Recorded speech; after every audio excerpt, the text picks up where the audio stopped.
साहेब, विद्यार्थ्यांच्या मागणीला मोठं यश आलंय. केंद्रीय शिक्षण मंत्र्यांचा राजीनामा झालाय. 33 दिवसानंतर हा राजीनामा येतोय पहिल्या मागणीनंतर. काय पहिली प्रतिक्रिया आहे? सरकार झुकलं असं वाटतंय? कारण सकाळीच तुम्ही म्हणलं होतं की राजीनामा घेणार नाही, मोदी 6 अडचणी. प्रश्न असा आहे की हा राजीनामा पंतप्रधानांनी मागितलाय असं कुठंही वक्तव्य नाहीये. हा राजीनामा असणारा धर्मेंद्र प्रधान यांनी स्वतःहून दिलाय असं त्याच्यामधलं त्यांच्या पत्रामधनं भासतंय. एक भाग. दुसरा भाग, त्याच्यामध्ये त्यांनी जे काही वाक्य वापरलेली आहे त्याच्यामध्ये या आंदोलनामध्ये अँटी सोशल एलिमेंट्स,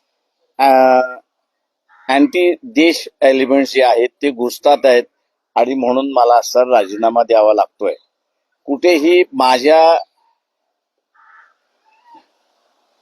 अकर्तृत्वामुळे 22 जणांनी आत्महत्या केली याच्याबद्दल त्या पत्रामध्ये कुठेही खंत नाही.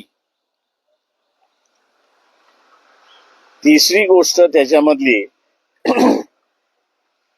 जी काही भाषा वापरलेली आहे त्या भाषेवरनं असं दिसतंय की कोणीही आंदोलन करू नये, आम्ही जे करू तीच पूर्व दिशा यापुढे राहील असं त्यांचं वक्तव्य शेवटच्या पॅराग्राफ मध्ये अशी परिस्थिती आहे. त्यांनी कुठेही पोलिसांनी केलेल्या अमानुष अत्याचाराचा, लाठीचार्जचा कुठेही उल्लेख नाहीये किंवा त्यांच्या पत्रामध्ये या लाठीचार्जचा असताना चौकशी होणार, जे पोलीस दोषी आहेत त्यांच्यावरती कारवाई होणार याचाही कुठे आपल्याला त्या ठिकाणी उल्लेख दिसत नाहीये.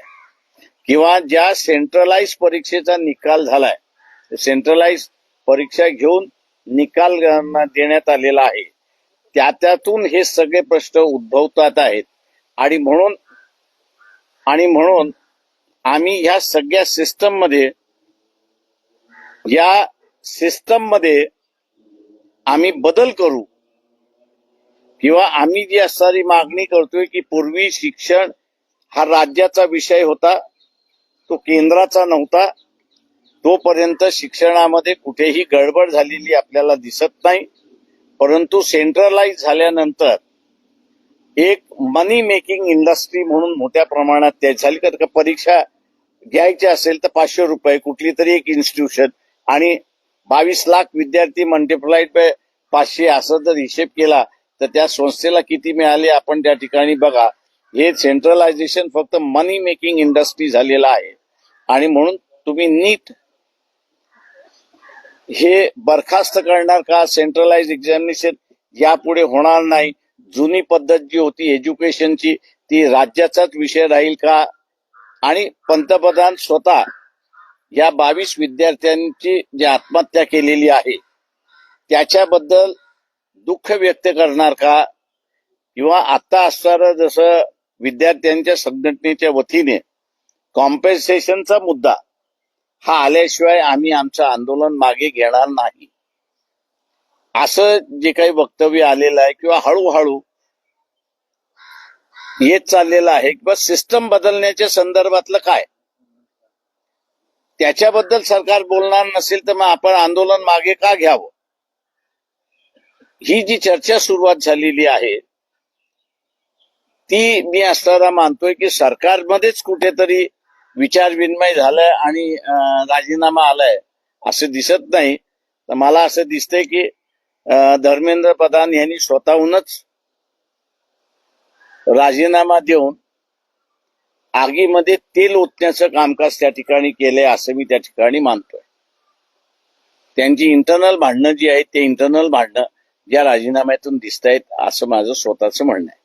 विद्यार्थी विजयी झाले साहेब असं म्हणायचं का? विद्यार्थी विजयी झाले, जे झुकणार नाही असं जे म्हणत होते त्यांना पार नाक रगडायला लागलं विद्यार्थ्यांनी. तर कॉक्रोच या शब्दापासून खरं तर सुरुवात झाली, सगळी पडली. फेसलेस खरं तर हे सगळा प्रोटेस्ट होता सुरुवातीला, पण एवढी मोठी विद्यार्थ्यांची चळवळ उभं राहील असं कुठे वाटलं होतं का? आणि त्याच्यानंतर त्याचे रिपरकशन देखील जाणवते. मी असं म्हणतोय की चीफ जस्टिस जे आहेत सूर्यकांतची, त्यांचा ह्या सरकारवरती कुठेतरी राग दिसतोय बा. आणि एकदा नाही तर त्यांनी दोनदा चिथावणी दिली असं माझं स्वतःच म्हणणं आहे. पहिल्यांदा कॉक्रोच हा शब्द वापरून आणि दुसऱ्यांदा लाठीचार्ज झाल्यानंतर आम्हाला व्हिडिओज बघायचे नाहीत, हे जे वक्तव्य आहे हे माझ्या दृष्टीने कॅल्क्युलेटेड वक्तव्य आहे असं मी त्या ठिकाणी मानतोय. आणि सरकारच्या विरोधात विद्यार्थ्यांनी कुठेतरी गेलं पाहिजे असं मला स्वतःला तरी वाटतंय. आणि म्हणून चीफ जस्टिसचे आम्ही जाहीर आभार मानतो की जो झुकणार नाही असं म्हणत होता त्याला विद्यार्थ्यांनी फार नाक रगडवायला लावलं अशी असणारी परिस्थिती आहे. एज्युकेशन सिस्टीम मध्ये आता काही फरक पडेल का? कारण तुम्ही म्हणताय की मोदींनी तो राजीनामा घेतलेला नाही, धर्मेंद्र प्रधानांनी तो स्वतःहून दिलेला आहे. इथून पुढे तरी विद्यार्थ्यांना त्या आंदोलनाला यश होईल, पण एज्युकेशन सिस्टीमचं काय? मी अजून म्हणालो की ते जे आंदोलन करते जे आहेत, म्हणजे मला जे तिकडनं जी काही माहिती येते त्याच्यावरनं की कॉम्पन्सेशनचा मुद्दा आणि परीक्षेमधल्या सुधारणा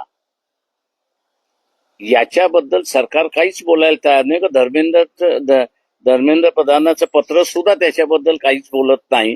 त्याच्यामुळे आपण माघार का घ्यावी असा असणारा प्रश्न, त्यांच्यामधली असणारी चर्चा ही बाहेर पडत चालली. तुम्ही अभिजित दिपकेंना म्हणाल का की आता माघार घेऊ नका म्हणून? कारण एज्युकेशन नाही, हा त्यांनी घ्यायचा निर्णय आहे. ते जे निर्णय घेतील त्यांच्याबरोबर आम्ही आहोत. ते आम्ही असं सांगू की आम्ही मुंबईचा बंद सुद्धा केला, तो त्यांच्या पाठिंब्यासाठी केला. आता असणारं जे आहे ते विद्यार्थी जे निर्णय घेतील त्याच्याबरोबर वंचित बहुजन आघाडी राहील एवढं मी सांगतो. पण विद्यार्थ्यांना तरी आवाहन कराल का एज्युकेशन सिस्टीमसाठी की तुम्ही हे आंदोलन सुरू ठेवा म्हणून?